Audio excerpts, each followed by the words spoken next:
Yine bir öksürük şurubuyla karşınızdayım. Bir fincan suyumuz evet kaynadı. Altını kısalım.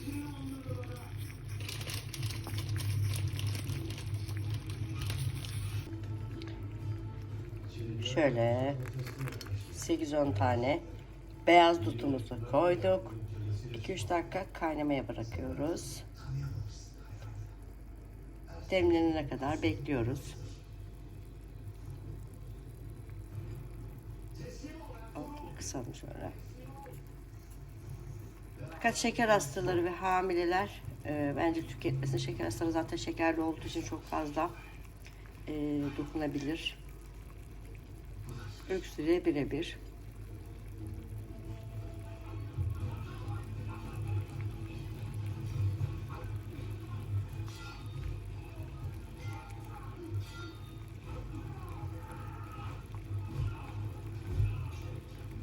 İşimiz tamamlandı.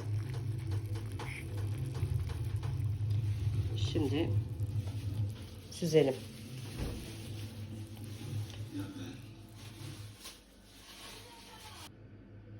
Çayımız hazır. Beyaz duttan yaptığımız öksürük şurubu. Mis gibi. Afiyet olsun, şifa olsun.